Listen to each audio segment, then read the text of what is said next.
Anyway, let us proceed with uh, the topic, continuation of the topic, that is data, that is database connectivity. Just a second.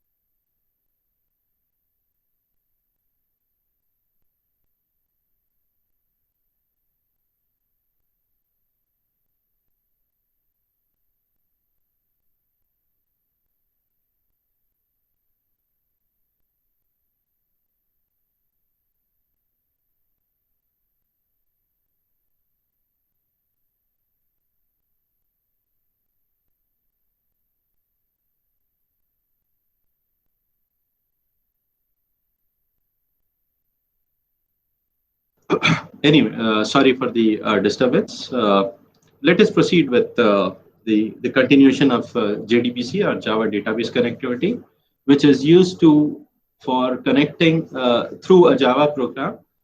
JDBC is used to connect to a database through a Java program. Normally, we have written Java programs which do some computation calculation. But here, using JDBC, we will be able to access the database. We will be able to manipulate the database, as well as we are going to update the database. Now, so we have 4 drivers over here for JDBC. And these 4 drivers, we'll come to know what are they used for and why we use these 4 drivers. Now, this topic of the different types of drivers and all is very important. Several times they have asked in the exam, like describe or explain about different types of JDBC drivers. So these are the 4 JDBC drivers. Now, moving further, let us now look at how to use these drivers, or how JDBC process is implemented, or how we write a program, or what is the process of writing a program to connect to a database. So this is known as JDBC process for connecting to a database, or through SQL. Now remember that when we are talking about database, or when we are talking about connecting to a database, what we mean by is we mean by executing a queries on the database to get the results. Now, obviously, if you take any database, whatever data, whether it's Oracle, SQL, MySQL, or SQL Server, or any other database, the queries are same. For example, written in structured query language, which is SQL. So what actually you're doing using JDBC is that you are trying to write an SQL query and send that SQL query through a Java program to the database. Using, obviously, in the middle, we have a driver. Through the driver as an interface, send that to the database. Database processes that query and returns you the result. That result is, again, we can handle within our program. Now, for the JDBC, there are several steps involved in writing a JDBC program, or what we call it as JDBC process. The first step is the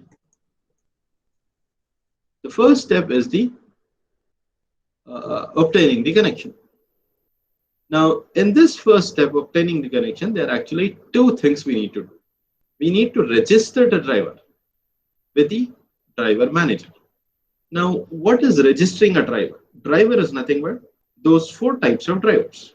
Type 1, Type 2, Type 3, Type 4. That is, Type 1 is JDBC, ODBC bridge driver. Type 2 drivers are part Java, part native driver. Type 3 uses intermediate server, and Type 4 are pure Java driver. So the very first step in the JDBC process or JDBC program is to register a driver. Now here we say that register driver with the driver manager. Actually, driver manager. Now we are coming to the programming side. Till now we have talked about the theory about this. Now we are coming to the programming side. Driver manager is actually a class. in Java. Now we will come to know about where this class is stored. This class is actually is developed. It's a predefined class. Actually, this class is present in a package known as java.sql package. Like we have a package for util package, Java LAN package. LAN package is a default package. Util package is there. Then applets package is there. The same way, we have a package known as SQL. So java.sql package. These classes or whatever classes or interfaces we are going to see here in JDBC process as part of java.sql package.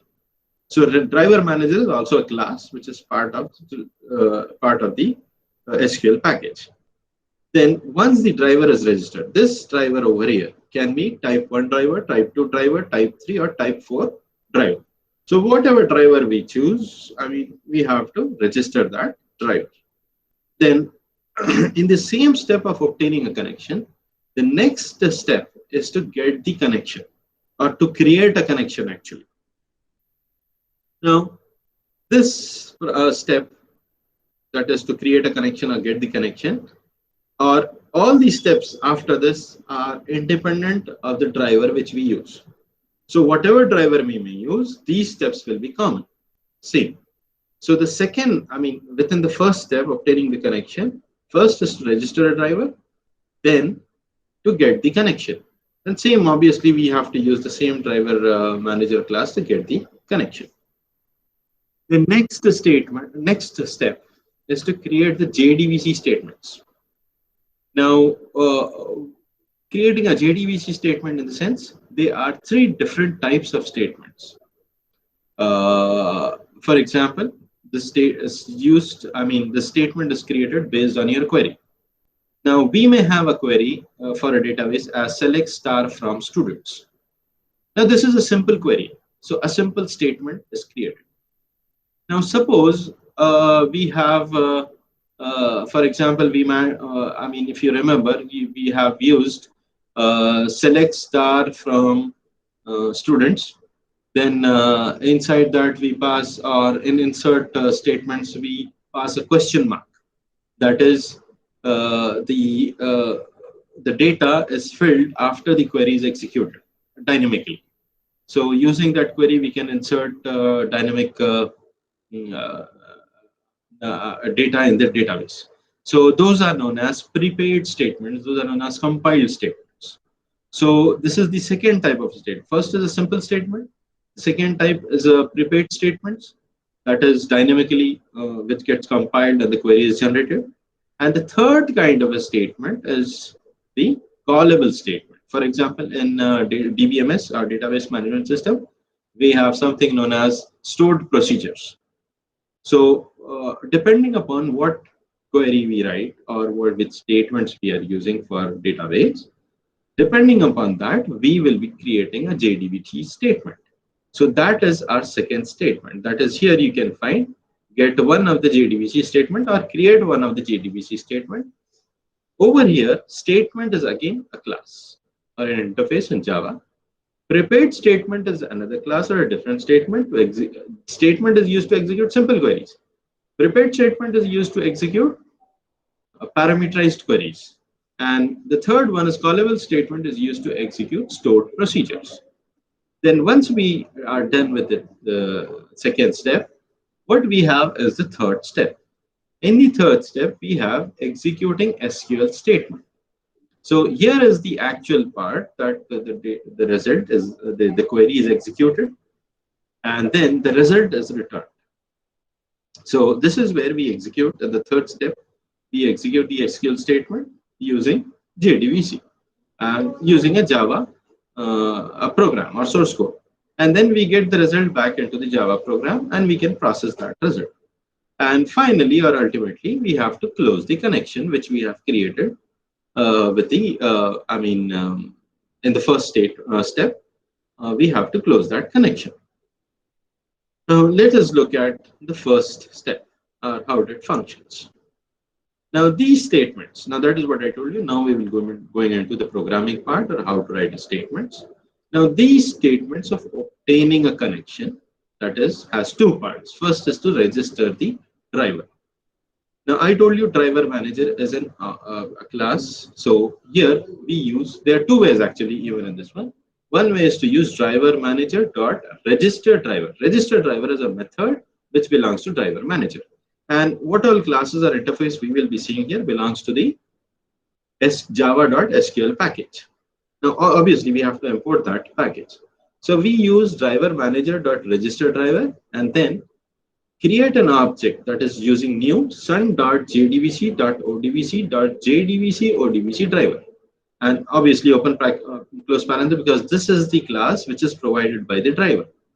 Now which driver are we using here? We are using JDBC ODBC bridge driver. This is the type 1 driver we are using. So using this statement, a driver is registered. Or we can also use another statement or code we can write without using driver manager class, that is class dot for name. This class dot for name is not a part, class is not a part of the SQL package, it's a general LAN package. So for name is a method, and inside that if you see we pass the same string which we have used here as an constructor, sun.jdbc.odbc.jdbc driver.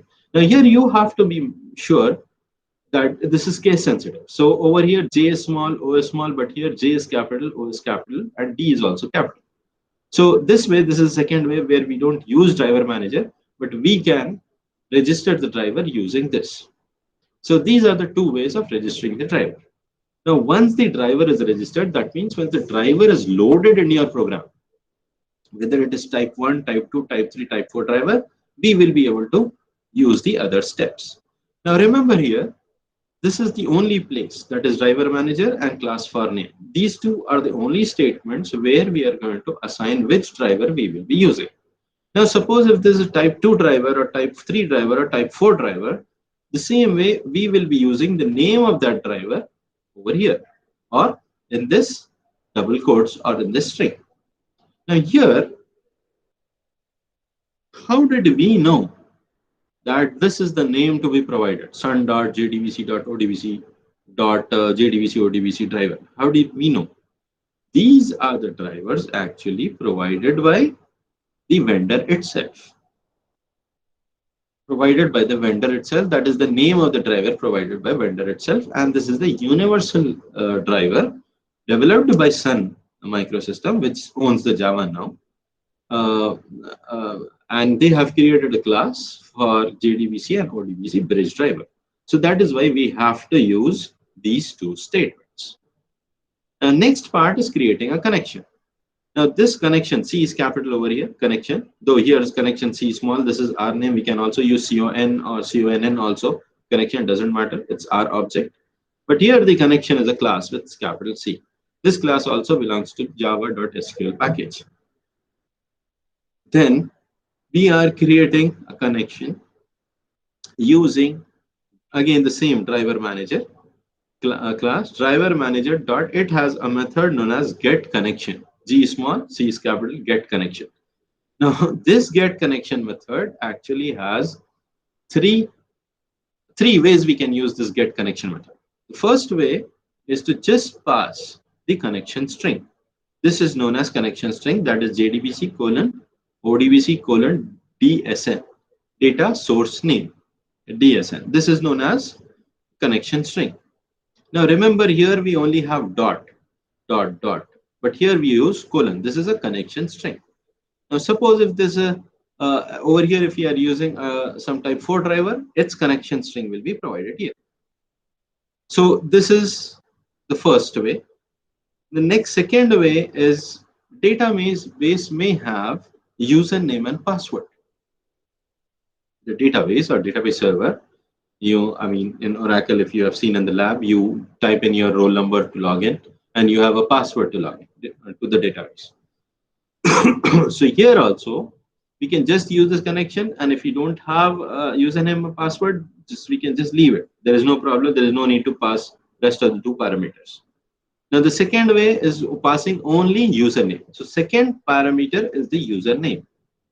And third parameter will be the password. So three ways you can use. One is just passing the connection string, first parameter.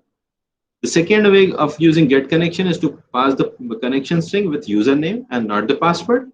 And the third way is to use all three. That is, use connection string as well as username and password. So first parameter is connection string, second is the username, third is the password. Though if we don't have any username and password, we can also just open double quotes and close double quotes. That is, we are passing null string, nothing. We are not passing anything over. So this way, connection will be created, connection will be opened, and the connection, here the object is connection with small c. So this is the first step of obtaining a connection, that is to register a driver, whether it can be a type 1 driver, type 2, type 3, or type 4 driver, and then creating a connection using connection class and driver manager.get connection method. Now then comes the second part, that is creating, second step, that is creating Jdbc Odbg statements. Now here, if you let us consider we have a simple statement, simple query to be executed. So we have the Java statement as statement itself, S is capital here. Here we can use ST or STMT or statement, whatever. This is our object name. We can use any name over here. This statement class, capital S, is part of the, this class is also part of the a collection from java.sql package. Then this connection, see connection, this is the connection we have created in the previous, if you have seen in the previous slide, we have created a connection. Dot create statement. Now this create statement is a method belonging to connection, not the statement. Remember that it is not, this create statement does not belong to statement class.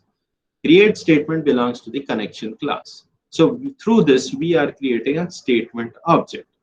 Now suppose if we have to have a parameterized queries, then we will be using prepared statement. So we will have prepared statement, statement equal to connection dot create prepared statement.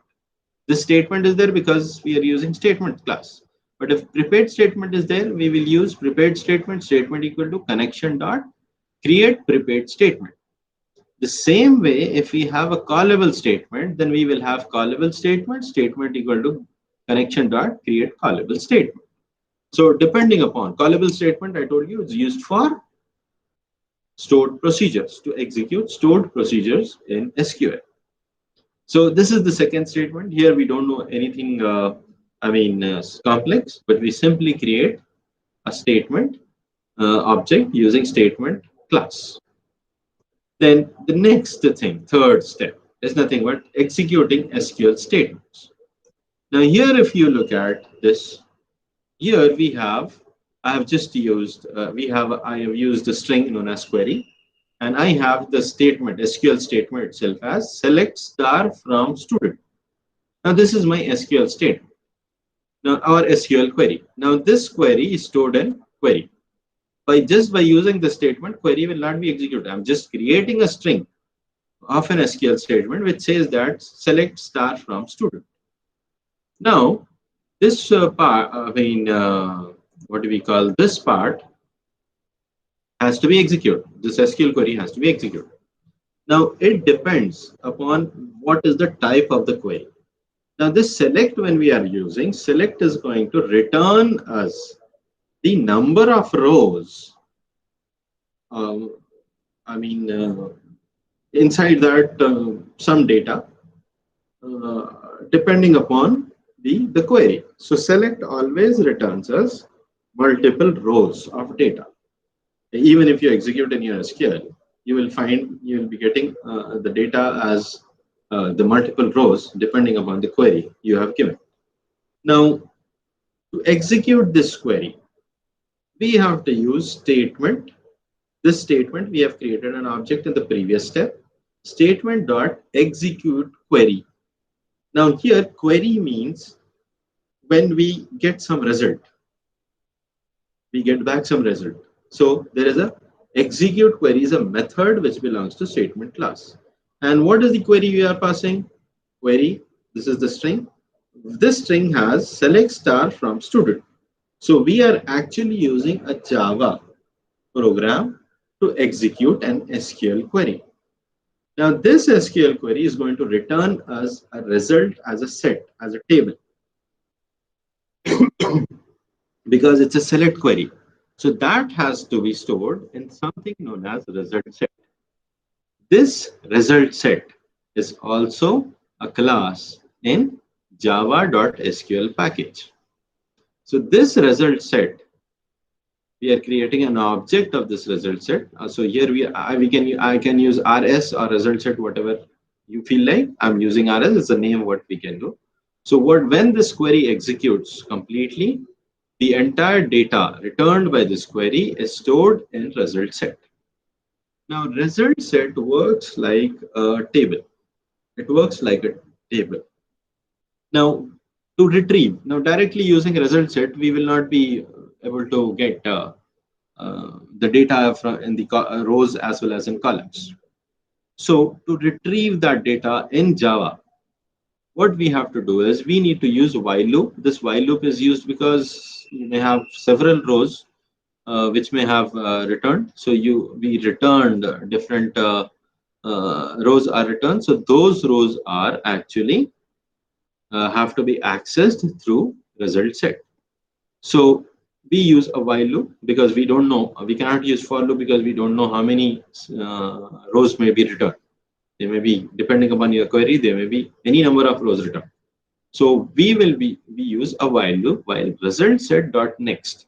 Next means if there is a row available. If there is a row available. If this is true, obviously, if we get if the query returns, let's say 3 rows, when we are giving a query like select star from student. So we have the first row is selected here. It's true. It has a row.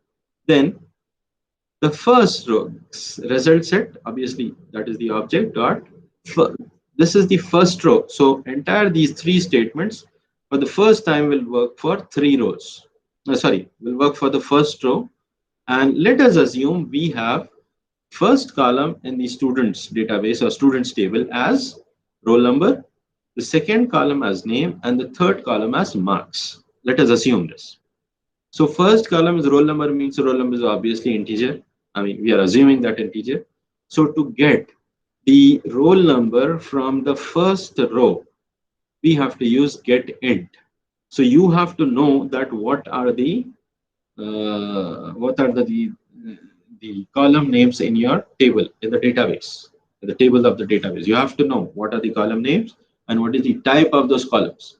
So here what we have is get int because it is integer. Roll number is integer, and index we start with 1. Column index is not started from 0; it starts from 1. Now here get int actually 2 ways you can use. You can pass the column number. That in this case, I have first column. It is first column, so I'm passing 1. Otherwise, we can also use a string. That is, we can also pass the column name itself. For example, it is ROLLNO. So we can, in double quotes, pass instead of 1, we can pass ROLLNO. But the column name should be exactly same as what is there in the database or what is there in the table. So this is the 2 ways we can use. So we can use get int and the column number, or get int and the column name within double quotes. So this is going to return us the roll number from the first row, which we are using system.out.println to print that result. Then we again have a data in this. There is a second column there. Second column is name. We are assuming second column is name in the students table. Name is a string, so we need to use get string. We cannot use get int over here. We need to use get string, and it's the second column. So I'm using 2, or you can also use, let's say column name is s name. So you can double string. You can use s name over here. Then the third column I said is the marks. So get double, obviously marks and not an integer or string. It is in what do we call decimal. May have decimal and all. So we are using get double and passing the third column. So this way we are printing. So when the first time this while loop runs, it displays roll number, name, and marks for the first row, which are there in the first row. Then again the while loop executes. I said that assume let us you have 3 rows there. Result set dot next will return true because there is a next row. There is a row next. So then using these 3 statements, we retrieve the data from the second row, each column. Then again the while loop returns, executes, and we access the third row. Now in the third row, everything gets displayed. All the 3 column values of the all 3 columns get displayed. And then again while loop executes, and this result set dot next becomes false because after third row there is no next row. There is no fourth row. Assume that only 3 rows have been returned. So no fourth row. So this becomes false, and we come out of the while loop. So this is the way we can write a query. Select star from student in statement dot execute query and pass that query. This query after execution returns a set of result which is stored in result set object, and then using a while loop with the condition as result set dot next. Next is a method belong to result set dot next. We will be able to access each row, and in each row we will be able to access each column. So this is the way. This way we will be able to create a SQL statement and execute from the Java program. Then coming to the last statement. This last statement is, or the last step, sorry, not the statement, is closing the connection. So we had opened the connection, we processed everything, all the query results and all. After processing all the results, we just closed the connection using the closed method. So this close method belongs to connection object. So we simply say connection dot close, and the connection to the database is closed. So this is how we access the data or the execute an SQL query from the Java program and get the result back in the Java program. Now in this example, what we have seen is for executing the select query, which returns a set of results. But suppose if I have to insert an element, or suppose if I have to insert a row in the database, a new student I have to insert in the database, then instead of select, I have to obviously create insert query. Insert into student, and then within brackets, I'll pass its roll number, name, and marks. Now, when insert statement is used in the SQL query, we will not be using execute query. We use execute or execute update. Update, use capital in update, and pass query, that same query. Execute query is only used when we have select in the query, in the SQL query. If we have insert, or if we are updating, or even if we are using deleting rows from the database, then we will not use execute query. We will be using execute or execute update. Those 2 methods we can use.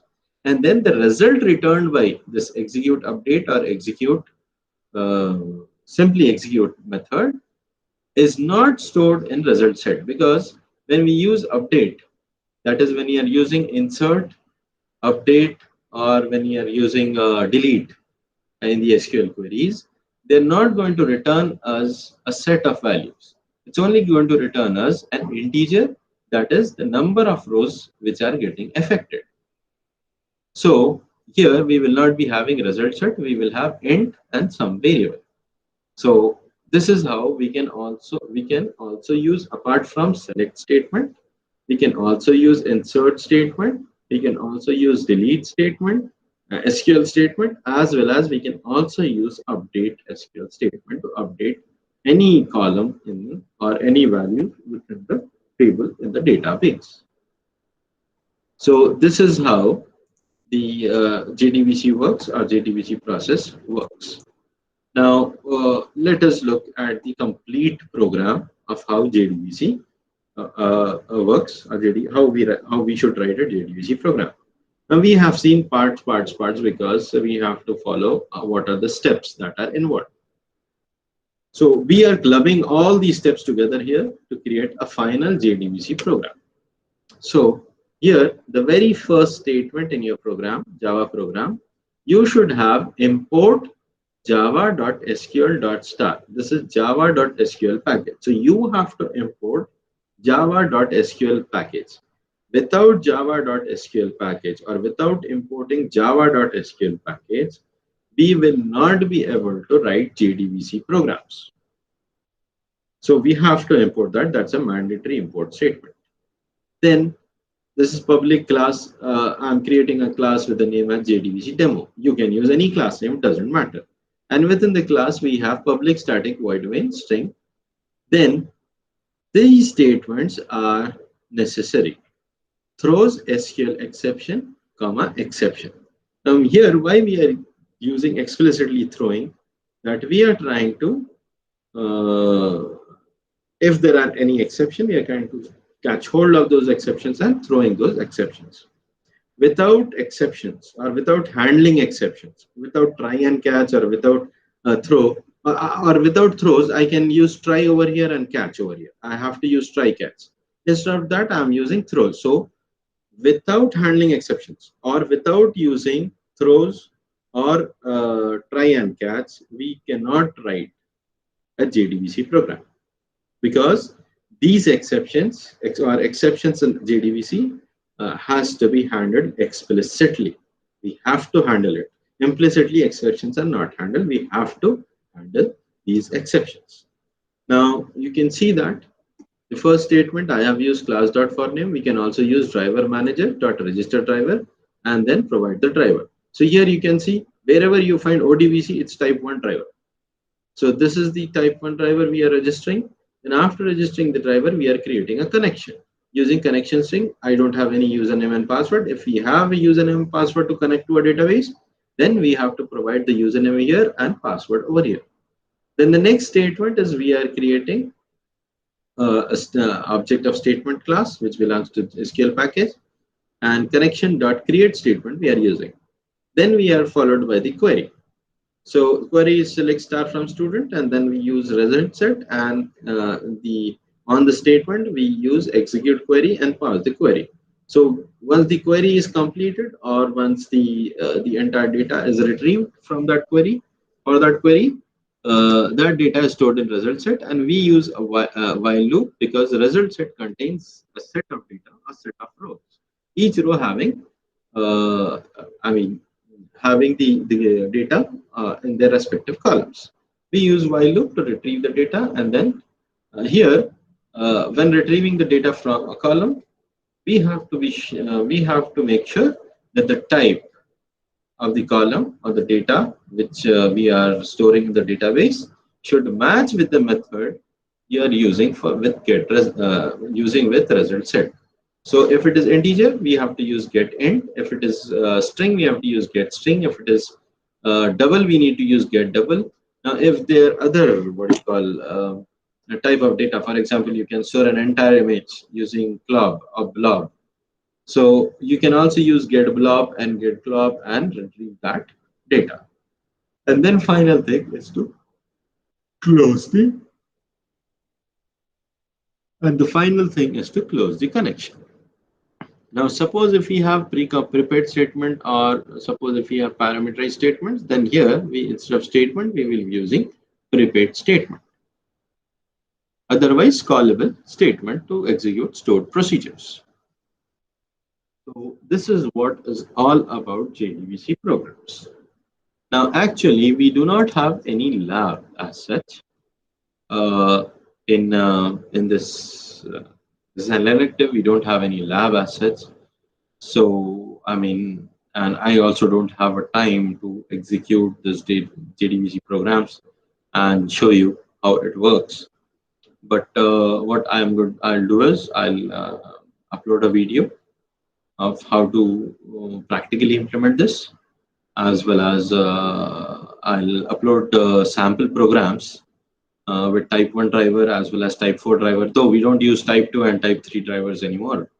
But type 1 and type 4 drivers are there. Type 1 drivers also, once Windows 10 has come up, we are not able to use type 1 drivers also. So it's actually type 4 drivers which are working right now nowadays on these platforms. So on Windows platforms I'm talking about. So I'll upload in the classroom. I will also upload the what you call material, that is a sample programs, so that these programs will help you. Suppose in the exam, if you're asked to write a program, so obviously these programs going to help you in understanding or in help you in completing the what you call whatever question is asked. So this was all about the third unit. Third unit contains what do you call XML. Then the next thing is the theory about enterprise architectures, which is very important. Remember that four enterprise architectures, that is different architecture styles, are very important, as well as theory part of types of drivers are also very important. So that is what all I have for today as far as the JDBC is concerned. On Wednesday, we will take up the fourth unit, that is Java servlets. So if you have any questions or doubts, you can ask me, or we can end this session or end this class.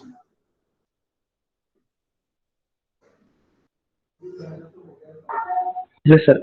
Sir, can you overview about that XML programs?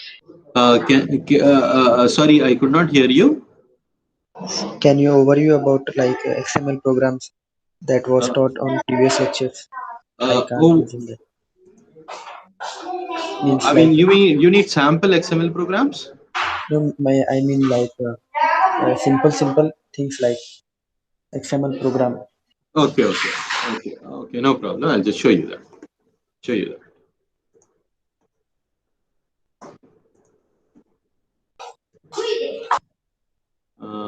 Okay, So because I was not able to listen your previous classes. no problem, no problem. I'll just explain you about that. Now, is the XML visible on the screen? Yes, sir. Okay. Now, XML are actually a well-formed language. I mean, it's a scripting language, markup language itself. So, I mean, the name as suggests extensible markup language. Now, in XML, you need to remember two important things. One is that XML is well-formed. Syntactically and semantically, a tag which opens has to close. And in XML, you have to use actually predefined, built-in. You cannot use built-in tags. Tags which are used are predefined. Sorry, you cannot use predefined tags. Tags, whatever you use, are the tags, user-defined tags. They are known as user-defined tags. Now, you can use built-in tags also, but as far as meaning is concerned, it's not the same meaning as HTML tags. So here, if you look at this file, the very first thing of an XML file is you have to use a tag known as question mark XML. And remember, this tag doesn't close. This is the first tag for every XML program. And then you have to have a version, and that is the name of the version. Well, but 0, what we are using, and encoding. Encoding is nothing but whether the your XML document contains any English language or any other language or any other character symbols where encoding is needed. So obviously we are not using. So this is UTF Unitext format, that is 8 we are using. This is for English. So this is the first statement you will have in every XML document. Now forget about these two statements. Timing, forget about these two statements. Then as your so this statement, the first statement tells you that it's an XML document. It's not an HTML document because both have tags.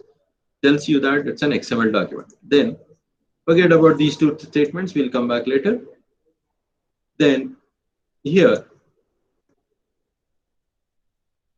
as in HTML document or HTML web page, we have HTML as the root tag. We have HTML as the root tag. Even here, we should have some tag which is a root tag. So this XML, what I'm trying to create, I'm trying to have a store data about students, a college student. So what I'm saying here is that my root tag is college. So root tag college opens here, and this is not predefined or built-in tag. This is my user-defined tag. So you can use any tag. So this is the user-defined tag college, which is a root tag. So every XML document should have a root tag, and this root tag closes obviously at the end. So if you see it closes at the end, then within this tag, I'm trying to represent students. So this block, which starts from student tag, ends with the student tag represents one student. The same way here, this represents another student. So for the student, we have subtags, that is roll number, which consists of his roll number, and this roll number tag closes here itself because this roll number is part of the student itself. The name, some ABC, and department. This is a tag, some department.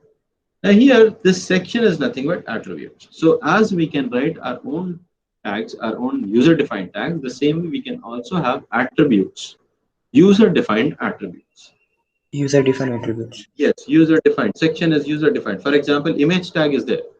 In image tag, what happens? Image tag is a predefined tag for HTML. Then it has an attribute known as src or source, which is predefined. I cannot instead of src tag, I cannot write any other tag, any other attribute. I cannot use any other attribute. Src is the attribute I have to use. That is user-defined attribute for image tag, img tag. So that's what here. What we have is section, which I am trying to define as or a user-defined attribute. And obviously, attribute has its value. So here I am saying a so and so. So this defines first student. In same way, this defines second student and third student and so and so. Now all these students, I mean whatever students can have, you can list it. Now this way I can create an XML file to store a data, or I can represent the data of number of students using XML. The advantage of this is that I can use my own tags. I can define my own a file, and it is very convenient to transfer or to share this XML file so that the others can also understand. Other than the sense, other applications can also understand. So here you can see that the tag name is college. So another application, another user can understand that this is a college information center. Then student is there. So we are able to use meaningful tags over here. So this is how XML is defined, XML is written. The thing you have to remember is whatever tag opens have to close. That is, the document should be well formed. Then over here, what you're looking at this is that as we execute HTML, the same way XML is also executed in the web browser. It's written in a notepad and executed, or written in a text editor and executed in the web browser. So when we execute an XML, will the web browser understand what the college means? Web browser understands what H1 means, what H2 means, what para means, PRE means, what IMG tag means, what A tag means, what table tag means. But he doesn't know what is college tag. So the entire XML document as it is will be displayed in the web browser. But suppose if I have to display that giving some meaning to it, or display like how it is displayed in HTML, then I have two ways. One way is to use CSS. That is, I define that roll number tag. This should be, let's say, some font size, 18 font size with red color. So I will define that in CSS. Suppose this roll number I want to some 20 size with some font and should be bold and should be with the red color. So that can be defined in CSS. So I can define the presentation of these tags in CSS so that browser can understand and display them. In the same way, the other option or the other alternative is to use XSL style sheets. Like CSS are cascading style sheet for HTML, the same way XSL is extensible style sheet extendable style sheet language for defining styles for XML. So I have two options. Now here using this XSL file, I will be able to define or retrieve the values which are present in these what do you call tags for each student, and I can use a for loop and all and display those results in the web browser in a presentable format. So this is all basics about what the XML is. There's a lot of theory which is there in XML. Actually, I have not uploaded that video, I think, in the classroom. So today evening I'll do that. Just go through the video once to Okay, sir. understand about the entire detail. So this basically, I have given you an overview of what happens, but several of the stuff in theory is there in the recording. So I'll upload that recording. Just kindly go through that. Okay. Okay, sir. Thank you, sir. Is there anything else, or we can end the session? Nothing, sir. We can. Okay, no problem. Then I'll just log off, and we will meet again on Wednesday.